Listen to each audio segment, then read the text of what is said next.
So, hello to everyone. What we'll do is we'll get started in a second. I've got a few people still coming through, so we'll let everyone join. Please keep cameras on if you feel comfortable doing so. It helps Anna and I see the reactions, and we want to keep it fairly interactive. So it's always good to be able to see people and brilliant. And are you okay to, whilst I do the intro, just to check that if people join, you can let them in? Yeah, that's fine. Yeah, Brilliant. no But problem. we'll get started. I've given people a few minutes. So welcome to everyone. Thank you for joining us today. And as I said, what's going to be a fairly interactive session. And we'll start with some introductions. So who am I? Who is Anna? And what do we what do we do together and why client listening? So I'm Claire Rason. I am the director, founder of Client Talk, and I wear many hats which come together really with client listening. So I used to be a solicitor, so please don't hold that against me for those that work with lawyers. But jumped ship fairly early on, and the bulk of my career has been in various business development roles. Um, I'm also a coach. So for the past 10 years or so, I have been delving into the world of psychology and relationships. And as I said, come to client listening with all of those hats. So I try and think about both what the professionals want to get from the client listening exercise, what the business development teams want to get from the client listening exercise, and also from the coaching perspective, some of the psychology that sits behind that. So both in terms of what might get in the way of doing the exercise, what might get in the way of actioning. And Anna and I have had many a conversation on client listening, and we've got quite a lot of overlap in terms of the way that we approach things. And we thought it'd just be helpful to get together. Anna, do you want to introduce yourself? Yeah. Hi, everyone. Thanks very much for joining us. My name is Anna Lake, and as Claire said, I am also a client listening specialist. I work predominantly with professional services firms across law, accountancy, management consultancy, but I also do some work in other sectors as well. My background is I used to work in-house for Deloitte and then BDO. And while I was at BDO, I was responsible for their exceptional client service agenda. And I come from a marketing background. So the way that I approach client listening is very much around let's obviously look at the service element, but also where you can use the insights that you're gaining to attract new clients as well. So those are the sides of the things that I look at. Claire and I decided to come together to do this because there are lots of similarities in the way that we deliver client listening and how we work with our clients. So we are both very client led. We know what works in terms of the processes and the questions, but we're very focused on what you want to get out of client listening. So we don't have a fixed approach in terms of these are the things that you must always ask. We'll always start with your objectives and we'll work from there in terms of what is it that you want to get out of the exercise and what do you want to find out from clients. We're also both very conversational, so we both specialize in interviews. Surveys have their place, they're quick and they're cheaper, but Claire and I both specialize in conversational-led interviews. So we will have questions and we will have discussion points, but we're really, really guided by the clients and we'll let them go where they feel that they need to go, and then we'll dig in and ask clarification points and pull things back sometimes where we need to, but we're very much conversation led. And we're also very focused on insight. So rather than producing things like lengthy transcripts, what we both tend to do is put together a comprehensive report, an interview note from each conversation so that our clients can easily see the key points of the conversations and where they need to take action. That's where we are at the moment. We are going to talk about some common questions that we get asked. So I'm going to hand over to Claire for the first one, and then please feel free to chip in as we go along if you've got any questions. Otherwise, we'll have lots of time at the end for you to ask those. Yes, so and I'm going to echo what Anna said there. We have some questions that we kind of threw down together before this session, and we're going to start with those. But please, either if you have some thoughts or additional questions as we go through, let us know, and you can do that either by using the chat, or if you want, just take yourself off mute and ask the question. We want this to be a conversation as well. So the first question that we're going to look at, which I think is the question that I certainly hear all the time, and was one that Anna kind of was in agreement with, and it's how do we get partners to say yes? So really kind of the question that comes up either for firms that are early on in their journey, and there's some nervousness about, how are we going to get people on board, and also with firms who have quite mature client listening programs. As with all things, you often start with the easy wins, the open doors, and the more mature you get, the more you then need to try and tackle some of the bigger challenges and those partners that are quite difficult to convince. So I mentioned already that kind of one of the things that gets me out of bed is the psychology and the thought process behind client listening. And I think something that often comes up when I'm talking to firms about client listening is the mismatch between how and it's often business development, client development teams that lead on client listening, the sell that the client development, business development teams, I'm going to use those terms interchangeably, otherwise it's going to be a bit of a mouthful, but the sell that comes into the partners and where the partner is often at a mismatch. So what do I mean by that? I think that, and we're going to go there in terms of the benefits of client listening and why we think client listening is, and everyone online hopefully agrees, client listening is a good thing to do. But often we sell the benefits at firm level. So, it'll be great if we do client listening, we'll get more work from this client, or, we'll be able to cross-sell, or we'll be able to find out what we do really well for our marketing messages. There's a whole host of things that will come out over the course of the conversation today. And I think what that does is it misaligns sometimes with individual pain points. So as an individual partner, there might be reasons why I don't want to put forward some of my contacts for interview. And those are often quite personal to the individual. So it could be that what's going to be required of me off the back of the interview is something that's going to cause me an individual pain, and we're talking about a collective gain. So there's kind of a mismatch. There's also quite a lot that I can fit into the big picture of why to partners, how to get partners to say yes. Sometimes there's kind of a fear of finding out. So the fear of finding out is something I've written about before, and it's a psychological phenomenon that was first discovered in the context of medicine. So patients who had a niggling sense that something was wrong, but they didn't want to go to the doctor because of the fear of finding out what might actually be uncovered. And it's something that, as I said, despite being found in the field of medicine, is something that comes up elsewhere as well.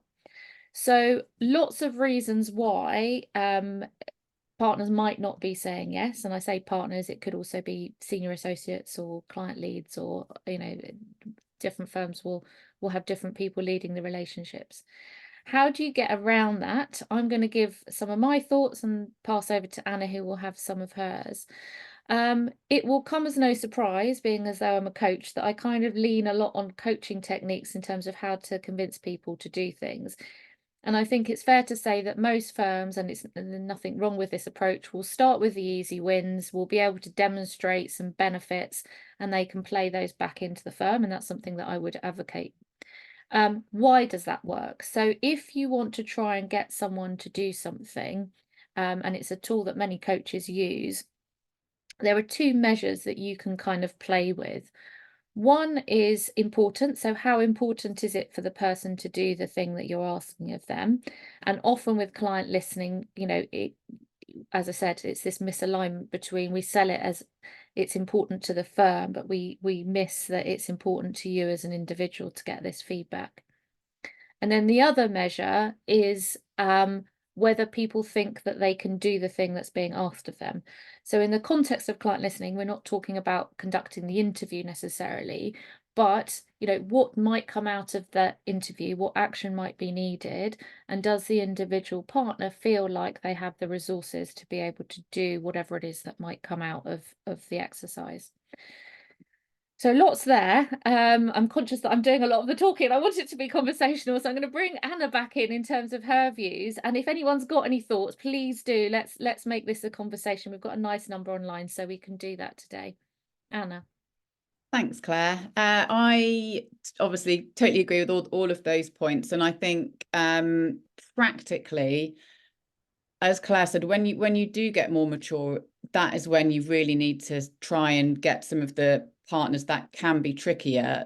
But at the beginning, if you're just starting your journey, go for those, get the partners on board who are going to be buying into this, conduct some pilots, show the benefits, and then communicate those, and other people will get on board. And quite often it ends up being that there are just the difficult minority who aren't on board with this. And there are also some instances where clients actually ask to give feedback. So I was doing a project for a firm recently, and there was a client who wasn't on their list, and the client actually asked to take part in a client listening exercise. So that was really interesting. And part of that was because it was relative to the firm's size. It was a smaller client, but they had a lot of opportunity, and the client really enjoyed working with them, and they wanted to be able to give that feedback to somebody independent, have a conversation about it, and be able to share their views. So sometimes the answer from the partner is, oh, well, my client doesn't have time to talk to somebody. Well, actually, not, they don't always, but more than often than not, clients really appreciate being asked. So don't let that become a barrier. Yeah, and I think that's a really good point, because I think oftentimes, again, we and we're thinking about client listening from the perspective of the firm, so we'll be kind of selling in the benefits to the firm, and sometimes we overlook the fact that there are also benefits to the client. And actually, I think often that one of the reasons why partners, I mean, there are many, one of the reasons why partners can be reluctant to put clients forward is, they're busy, I struggle to find time with them anyway, why are they going to want to spend time talking to you or talking to whoever it might be that's conducting the interview. And I agree with Anna, often clients will say, value the opportunity. Depending on how you frame the exercise, it demonstrates that they are likely to be one of the clients that are valued for the firm. So, that in itself is a tick in the client's box. But, often I will hear where things come out that perhaps need thought or need action, that it's a two-way process. So actually, I'm thinking in the context of legal, but if firms aren't quite there with their legal advice, often it's because the instructions haven't been quite right either. So that conversation needs to happen, and clients are often quite happy to have that conversation. Has anyone else online got any thoughts or questions around kind of this idea of getting people to buy into the program internally?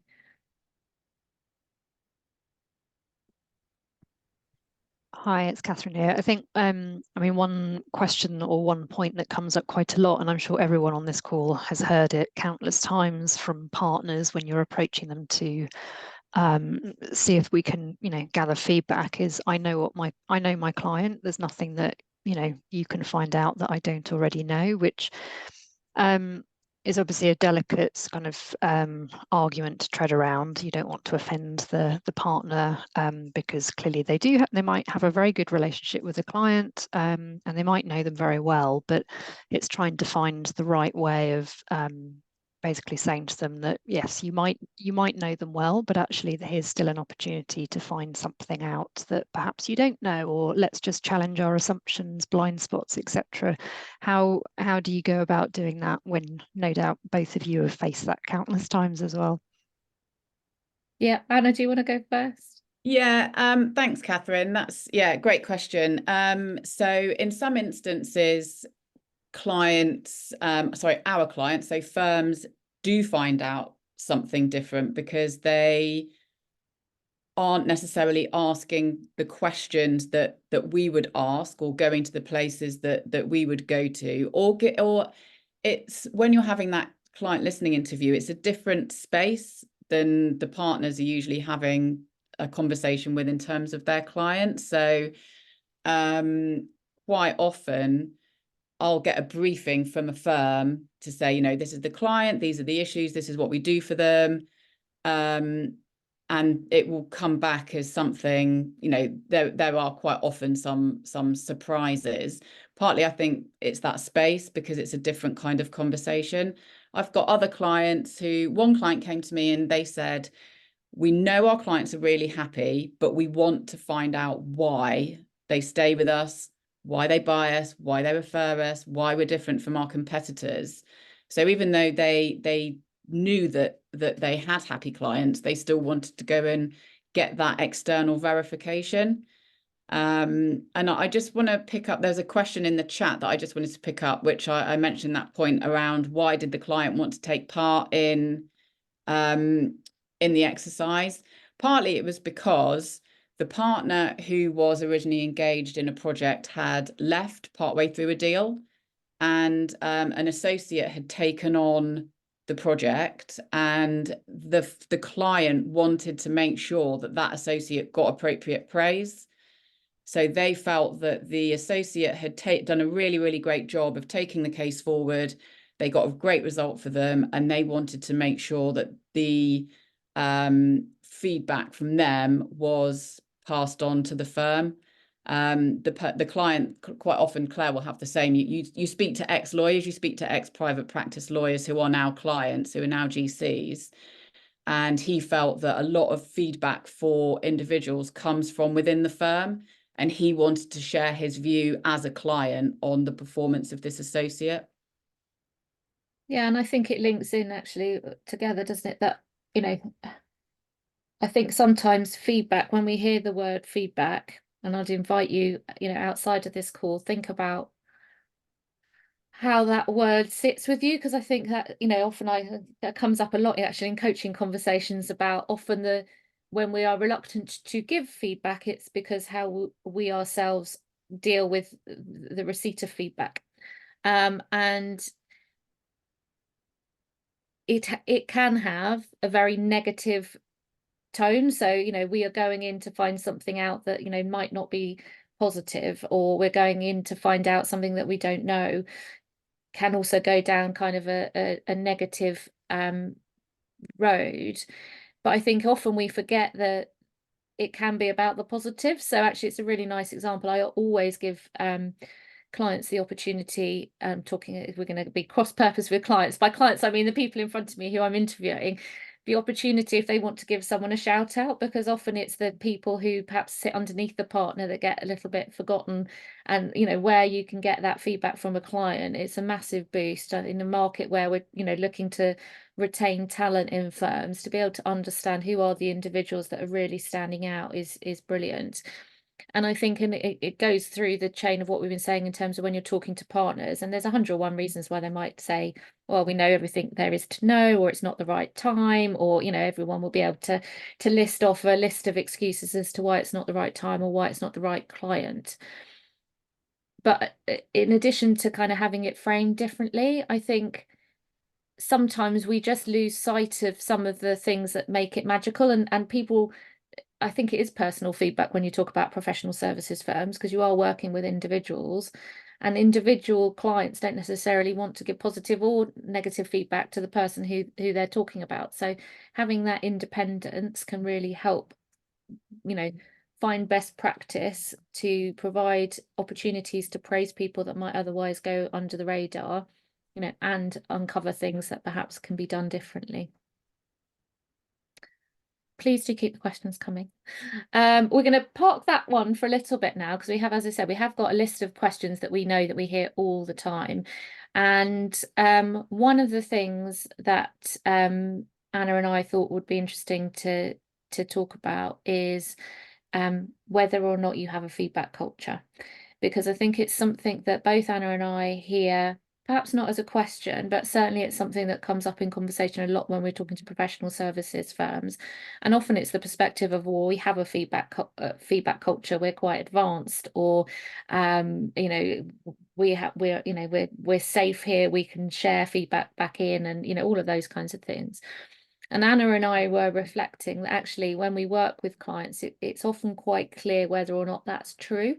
And you know, there's a whole range of difference. So we thought it might be interesting for us to kind of give a sense of what for us is a firm that's got a really strong feedback culture, and how does that come through as someone who's outside of the firm. What do we see? So I will give my kind of view, and then I'll hand over to Anna to give her thoughts. And if people have got any questions on this, let me know. So I think for me, where I can kind of identify that firms don't have a really strong feedback culture, I think it's often easier to identify the negative rather than the positive. There is a lot of trepidation around who sees the reports once they come back. So I think the tighter the control around who sees the feedback, for me, that starts to indicate that there's a reason why it's not being shared more widely, and something that perhaps needs to be thought about, you know, in terms of opening that up a little bit. And there are layers there, because if you're starting on the journey, you might want to control things a little bit more tightly. But there is a real difference between some firms that I will do exercises with where reports are really openly shared, and others where there's quite a lot of thought and consideration around who needs to see this feedback. And we're going to come on to how can client listening be used, and you know, the more it is shared, the more it can be used. So there is, I think, a need for a feedback culture.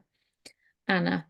Yeah, so for me, one of the kind of hallmarks is around this being a regular client listening, being a regular drumbeat. It's not a one-off exercise. It's not an, oh, well, we've done that, let's put the report on the shelf, or we did a survey 5 years ago, so we do ask clients for feedback. It's something that is regular, something that is accessible to clients so that they can give feedback when is right for them and in different ways, and something that is used, so the insight is then used to drive effective decision making, and that can be in different areas. So it can be used to change behaviors, which is obviously more closely aligned with culture. It can be used to drive change in systems or in processes. So, you know, the gripes quite often are around invoicing and billing, which is quite a kind of, you know, systematic type thing, which can easily be changed,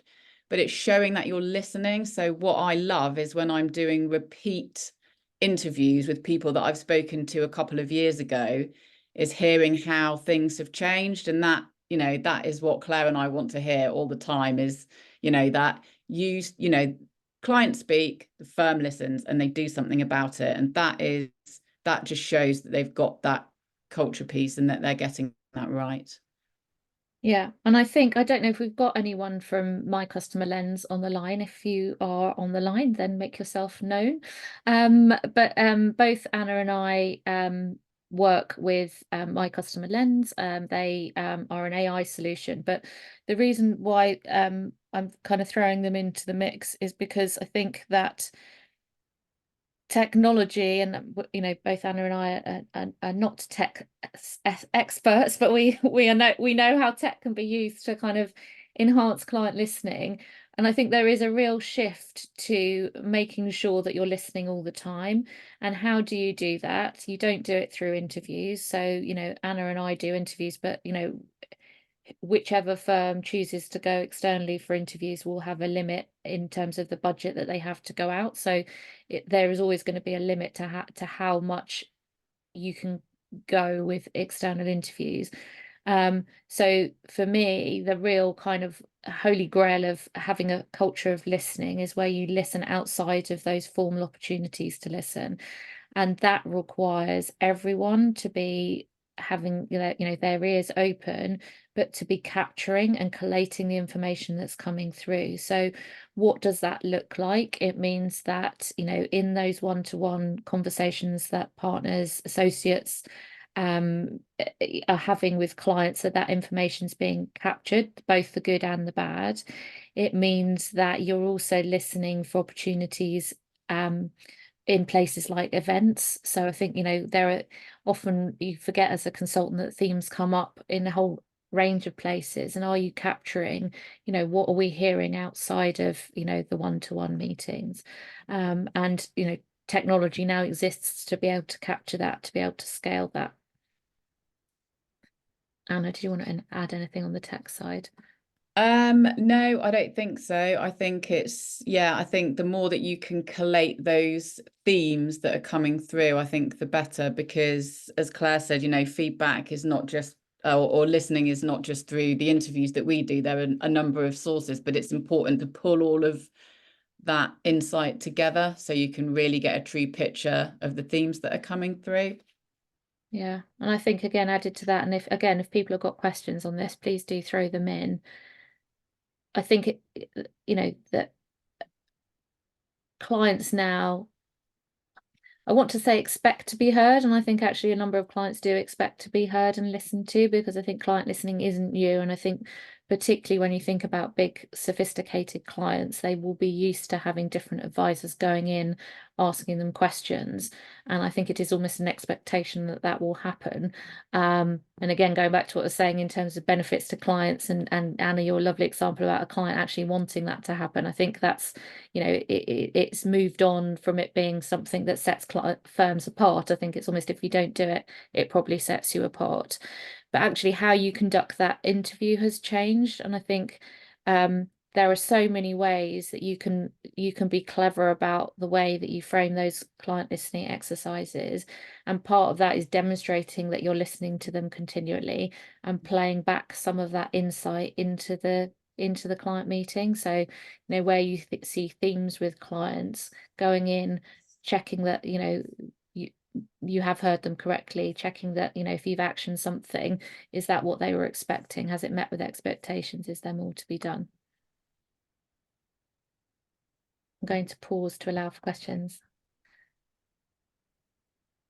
Yes, someone's mentioned there about Mills and Reeve, fearless feedback. I love that. I think they've won awards for that. I'm assuming you're from Mills and Reeve. So but I think, you know, absolutely, I think clients now are actually, you know, playing back to their clients that they're doing this exercise and that they're learning from it, and connecting the dots, I think, is really important.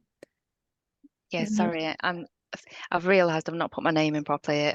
So I'm Linda Stoddard. I'm Client Development Manager at Shakespeare Martineau. I've been at Mills and Reeve through their launch of the fearless feedback and the way that they bring people on board internally with that.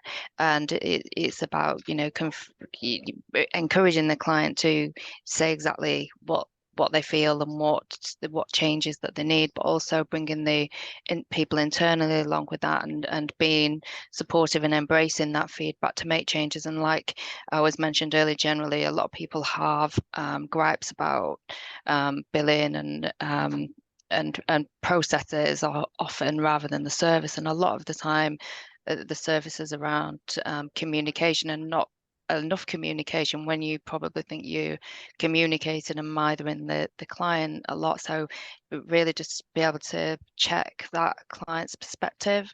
And at Shakespeare Martineau, I'm now in the early stages, and I'm bringing on a client listening program, and I am really, really conscious that that the people that I work with will feel comfortable and take that feedback as something that they can use to help make changes in the service they offer, or in their day-to-day workings. I just don't think there's any point ploughing on and encouraging clients to give feedback without people mirroring internally what, or being able to respond to. I wouldn't like to go to a client and ask for feedback and then a year later get the same feedback and nothing's been done. Yeah, absolutely. And I love this idea of fearless feedback, because I think it's the it's the recognition that actually there might be some fear there, and and actually confronting that and talking about it, and from both sides. So sometimes clients might feel nervous about being open and honest, and there are ways that you can enable clients to be open and honest about it. And often, why would clients be nervous about being open and honest? Well, at the end of the day, they probably want to continue to work with the advisor, otherwise they wouldn't be giving the time anyway, and they don't want that relationship to shift because they might have said something negative. So again, it's what do we think about when we think about feedback, and how do we try and take out that fear element, I think is really, really important. Yeah, that was going to be our next point, wasn't it, around dealing with less than positive feedback. Yes. So that's a really good segue. And actually the fearless feedback example is something that I talk to my own clients about. So yeah, that's such a great initiative. But I think in terms of less than positive feedback, I think it's important for firms to understand it's not, client listening is not a witch hunt. We're not kind of purposefully going out trying to uncover anybody's failings or shortfalls. Obviously, when those kind of things are niggles are surface, you've got to deal with them because you don't want to lose a client altogether. But on the whole, it's supposed to be a very positive experience and an opportunity to learn and improve, and that's the message that we really try and get across. Yeah, and I think it's interesting because I do a lot around feedback generally. I think people aren't very good at giving feedback often, and I wasn't going to, but I might share a model of feedback that I often kind of share with people. And for those on the call, and feel free to kind of put in the chat. I think most people, I think, having had a quick look at the list, are kind of working either business services or client development, as opposed to being the partners. But there was a bit of a split.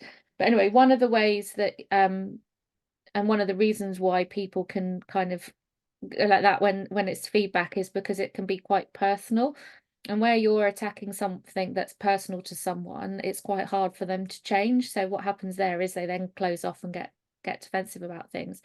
So a really nice way to give feedback to people, and you can think about this if you're people that do the kind of provide the questions to try and get this insight from clients. So it's to focus on first of all the behavior.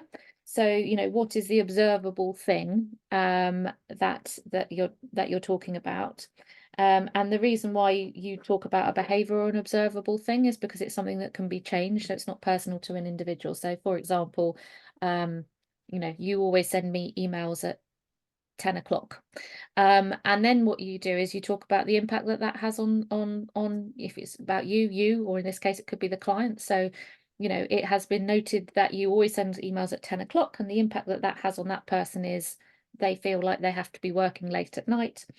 And then in the context of feedback, say you're giving it kind of internally to people, what needs to change as a result. So it would be helpful if, rather than send emails at 10 o'clock, I don't know why that example's coming to my mind, you could send a delayed thing so they get it the next day.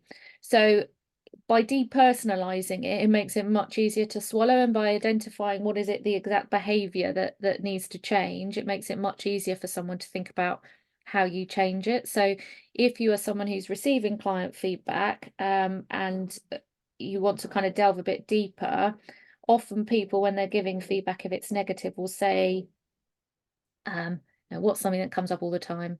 Responsiveness. You must hear responsiveness. I often hear responsiveness. So you'll often get complaints, such and such isn't responsive. And were the feedback to be, such and such, you're not responsive, well, that's a personal attack on the individual. So if you can start to get some examples. So for example, when such and such went on holiday, I didn't hear from anyone for a week. You can start to then drill down into specific behaviors, which mean that the feedback is a little bit easier to take, to listen to, and also to kind of work from. Has anyone got any questions on that before we kind of move on?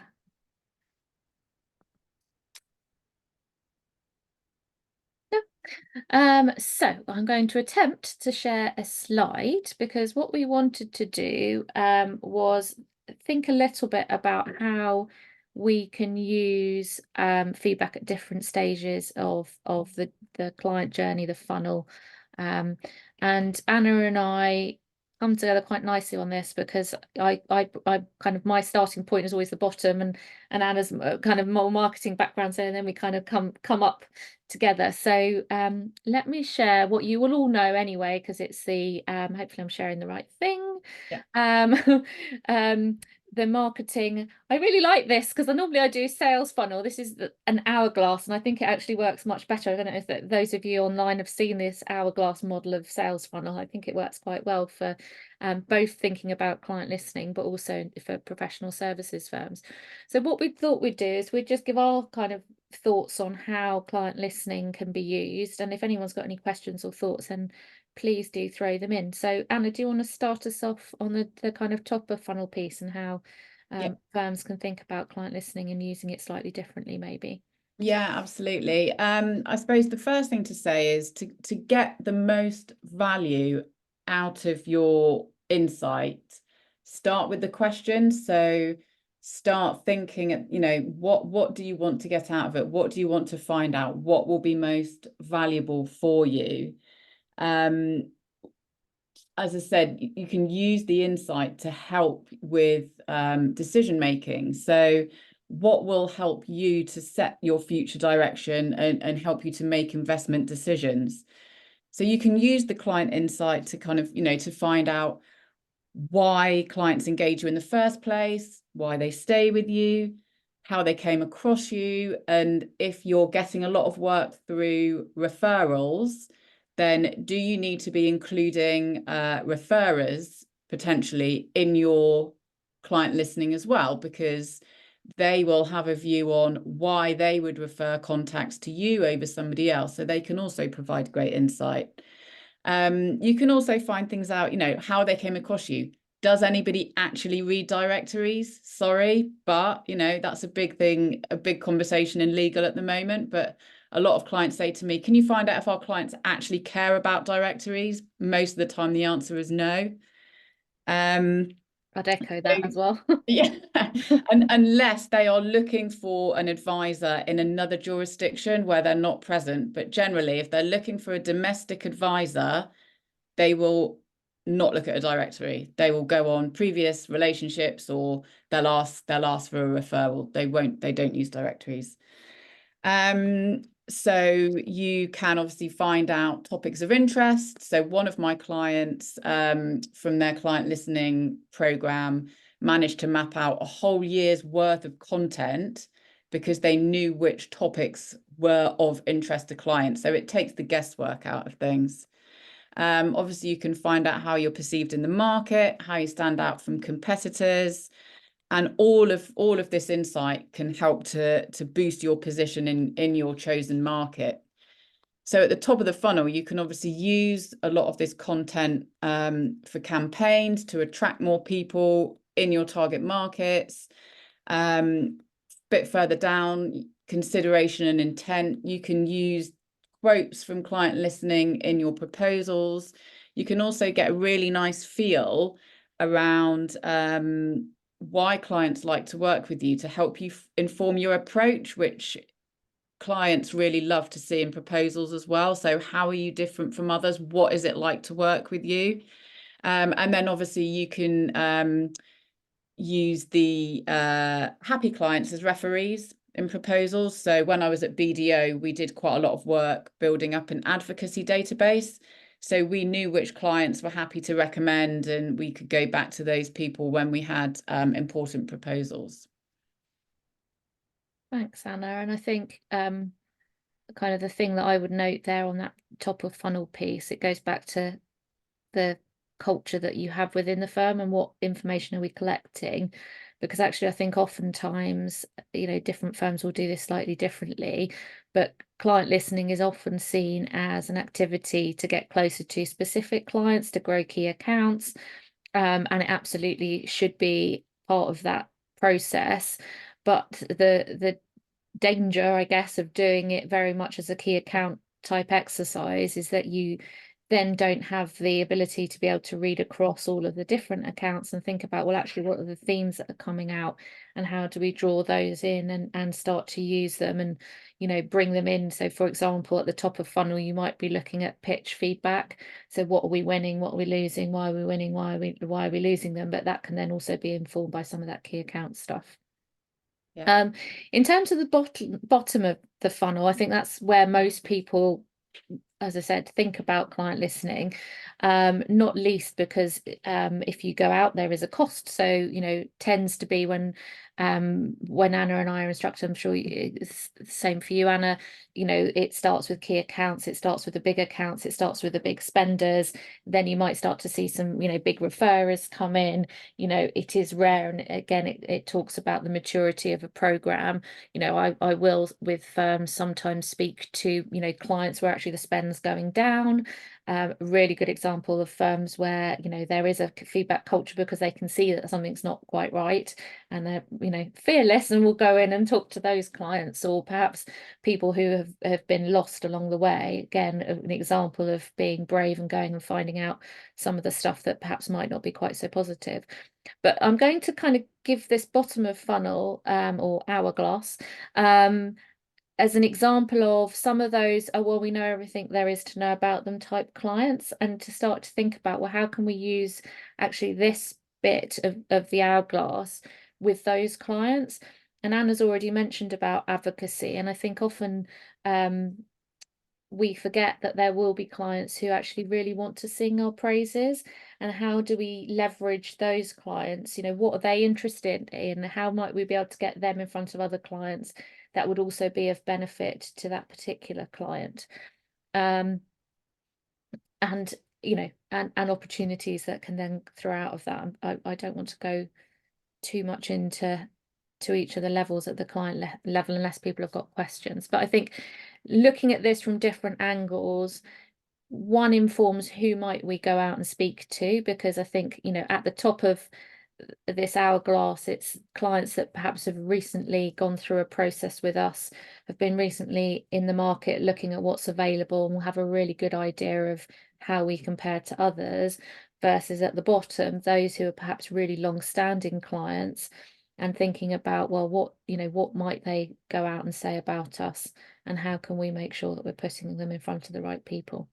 And actually that maybe ties into the Net Promoter Score, which is something that often clients are keen to ask, the kind of from 1 to 10, how likely are you to refer? It's a question that I ask, and I always have a bit of a red flag there, that if you're only asking your key account program that question, then it's perhaps not a true marker of Net Promoter Score. But what I do say is that if you think about Net Promoter Score, what is it really at its heart? It is, you know, who are the clients that will go out and talk about you? And what's really interesting there is, and who are those clients and what sort of things might they be saying? Because actually you might have some long-standing clients who do go out and talk about you, but they might actually not have moved on in terms of where you've moved on in the firm, and the messages they might be giving to the market might not be the messages that you want them to give to the market, because perhaps they're with, you know, a longer standing partner, perhaps they haven't seen some of the innovation work that you've been doing, you know, lots and lots of different layers there. Yeah. So we've got 15 minutes left. We had some other questions. So I propose, perhaps I can share the questions that Anna and I had kind of brainstormed, and I'm going to open it up to you. Am I sharing the right thing?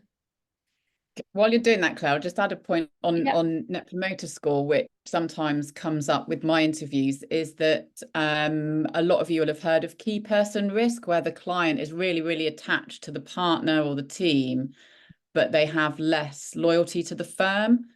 So sometimes clients will give a really high NPS to a partner or a team, but then they would caveat that and say, but actually I would give the firm a lesser score. So obviously that then highlights key person risk. So sometimes people do say, if so-and-so moved on, I would go with them. So you obviously need to be able to identify where those risks sit and try and mitigate those as far as possible. And that difference in the NPS score is a way of doing that. Yeah, and I hear that quite a lot as well, so that's interesting. So these are the questions that Anna and I had sort of brainstormed, but does anyone kind of look at any of those and think, oh yes, that would be interesting for us to talk about, or perhaps someone's got a different question that they would like to find out?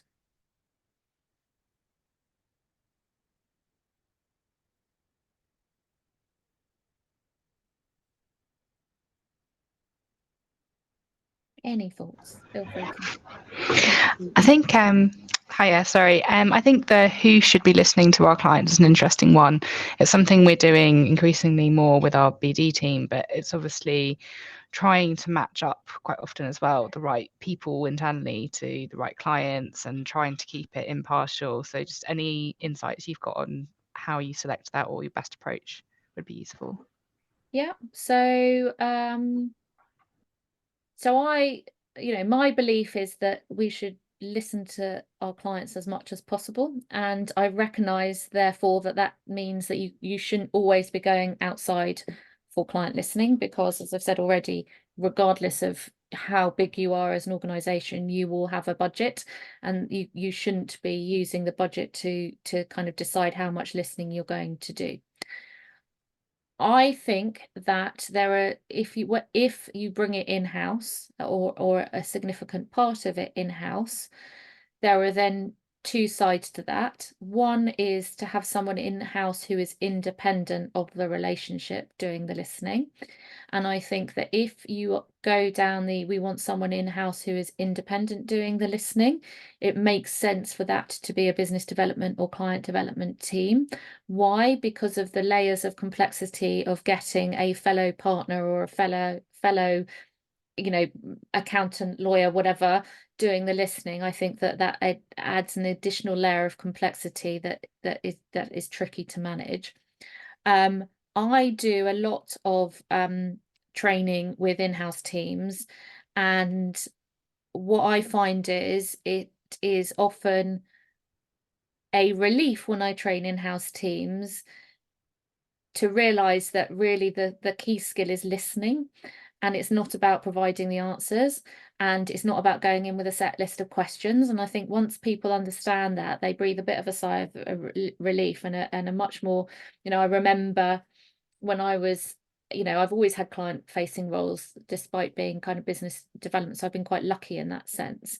But when you first start out doing interviews, there is that fear of, oh my gosh, am I going to get the information that I need? Am I going to remember all the questions?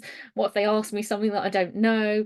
So actually understanding that it really is a listening conversation where the client will lead you where the client needs to, and it is about asking intelligent questions, and tell me more is perhaps the only question that you need. The other option when you do something in-house, and I think it's also important but provides different feedback, is to get the advisors to be doing more listening. And again, there's a really nice framework, and actually it's harder, I think, for advisors to be doing the listening. And the reason for that is there's a really nice framework that I often give, which is the advocacy inquiry matrix. And I don't know how many of you have come across it. I can send a link to something I've written on it, but there are different ways that we can communicate with people, and it's on a matrix, so you can imagine like 4 boxes. And down here, so bottom right, as you look at it, is where you are high on listening but low on advising, telling, and that is where you should be if you're in a good listening conversation. And I know Anna and I have had this discussion before. We both use AI to help us in the background with transcripts. It is fair to say that the split between how much the client is talking and how much I'm talking is usually 70-30, and actually oftentimes it's more like 80-20. And actually part of that 20 or 30 is me doing the introduction, telling them what we're going to be doing. And I think, Anna, you have similar sort of measures, don't you? So it's much more client doing the talking than it is us as we're listening. And the reason why with partners that's difficult is because partners tend to be in advisory mode in terms of their style of communication. So they're quite low on listening and they're quite high on telling. And that's like the diagonal opposite. So for professionals to move into a listening space, one, they need to frame the conversations that they're having differently, but also they need to use a completely different skill set, and they need to resist the urge and temptation of going in with an answer, because as soon as you go in with an answer, or as soon as you go in with an opinion, you cut the client off. Yeah. Oh, sorry, Claire. So I was going to say, so there are two sides to that internal piece, both slightly different, but they absolutely need to be running in parallel, because otherwise you're not going to get all the feedback. Yeah. The other thing that you can do, and something that Grant Thornton actually do, is they have managers who are observers. So they have a manager go onto the call to basically take notes, and just to listen and observe, and that the idea behind that is to get people right from an earlier point in their career to be able to have those conversations, to be able to get comfortable with having more strategic conversations with clients. So quite often people will get to partner, and then they're expected to go out and all of a sudden materialize all these skills around listening and selling and all of those kind of things, and having conversations, and they obviously don't, because they haven't had the training as they've come through the ranks. So that's something quite interesting that GT do. Thank you. And I think, and I'm going to ask you this question as well, Anna, in terms of who if you're going to find a balance between inside and external, who should be, which ones should be the external ones. I think that it is helpful for a number of reasons to have kind of an external ear. One is where there's a problem, because if you know that there's a problem, it is quite difficult to stay in listening mode and to be in that non-judgmental space if you're kind of invested in it. So actually having someone who is a third party who can listen to that kind of complaint can be helpful. And tied to that, if you know that you've then got to deliver back into the business some quite difficult feedback, it can be helpful to have someone external gathering that, because they then are the ones that feed that back in, and they can do it in a way that's sensitive and again avoids the kind of shoot the messenger syndrome. The other way where I think it's helpful to have someone external is, if you want to kind of get a marker. So sometimes, and Anna, I'm sure you're the same as me, because we often work with the same clients for a long period of time, you start to, you yourself start to have assumptions about what you might hear, because you always hear the same things with, certain clients will have certain bits of feedback that always come up, good or bad. And I go in expecting to hear that. So again, sometimes it can be helpful just to have as a reset, let's get someone fresh in, a fresh pair of ears to ask some questions that perhaps we don't, we take for granted. So I think that's another reason why it can be helpful. Anna, have you got any other examples? The only other one would be if you've got a client where you think they're a high growth potential client, so they might not be billing much at the moment, but you think that there's a lot of potential, because we can go in and have conversations, what are their future challenges and priorities, and ask about their thoughts about relationships with other firms and things, and we're not then trying to then sell them something.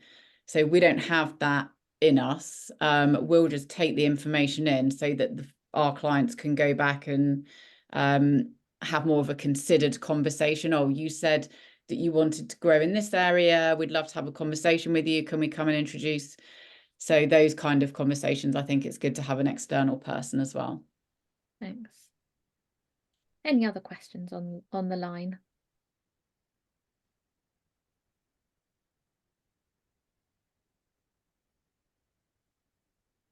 Does anyone disagree with anything? If anyone's got different perspectives as well, please throw those in.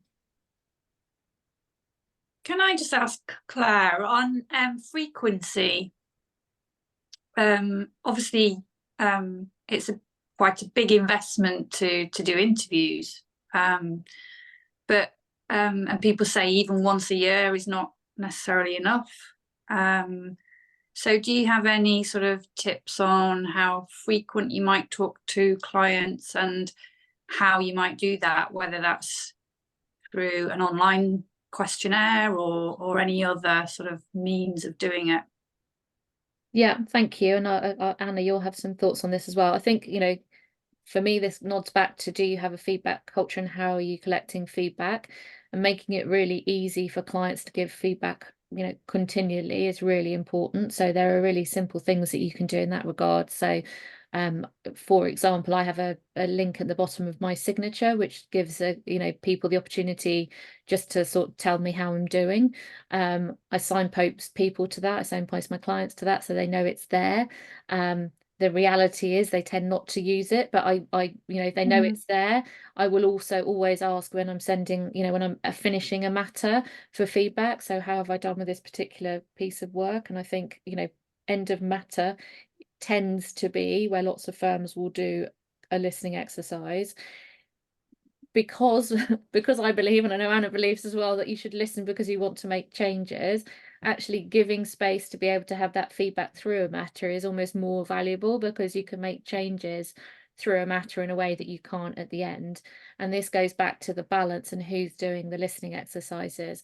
So actually ensuring that you are making sure that continually through a piece of work you're going in and just having a quick check in. Are we doing okay? Are we meeting your expectations? Is there any more that you want to see? And I think that's probably something best done internally, and then perhaps having a more formal piece of feedback at the end of either a transaction, or if not, at regular intervals. One thing I'm going to share, and then I'll pass over to Anna. Often I think in pitches, part of the sell will be, we will provide you with relationship meetings once a whatever, and whatever once a quarter, and you promise the earth and the kitchen sink doing proposals, and then you forget about it, or it hasn't actually been communicated back to the person that's actually doing the listening. So a reminder to people that when you're promising things in proposal, make sure you capture that. And a really good opportunity for business development teams, if you're starting on a journey of getting client listening, own that. So make sure, if you've said to your client in the proposal that you will do quarterly check-ins, that you're checking that those are happening, or perhaps offer to do some of those, or to sit in and observe some of those.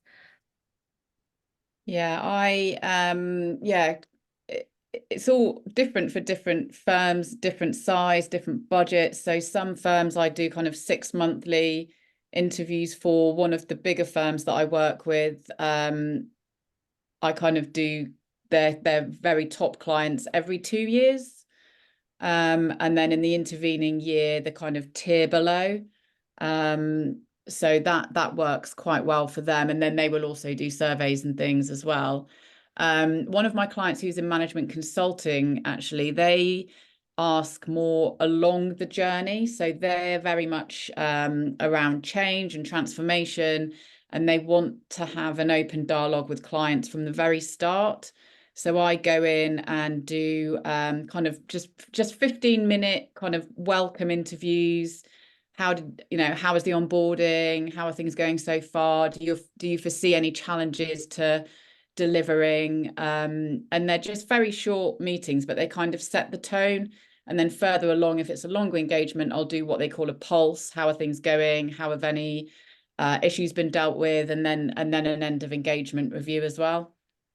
And I think we didn't touch on kind of customer journey mapping when we looked at the hourglass, but again, it's a really good thinking about, why are we doing this exercise? And there will be interviews where you really do want to go deep with a client, but actually starting to get into the habit of, we are always going to conduct a quick 10-minute onboarding check-in to find out how that went, can provide some really nice themes that you can use across. Or actually, we know that there are certain points in either a litigation or a whatever transaction, whatever practice group you're looking at. Let's try and have regular check-ins so we can start to see the themes coming up along the journey, because often when you get to the end, you forget. It's a bit like, got 4 kids, a bit like childbirth, you forget bits of it when you get to the end of the journey. So making sure that you think about that can be really helpful. I'm conscious of time. We've hit the half hour. Has anyone got any burning last questions? Otherwise, we will say thank you for being with us today. No, I'm going to take the silence that hopefully we've answered some of your more pressing questions. But thank you so much for joining us today. I hope that you found it helpful. I know I love speaking to Anna. I always think about things slightly differently having done so. So thank you so much for joining us. Yeah, thank you all. Thank you very much. Take care. Bye. Thanks. Bye.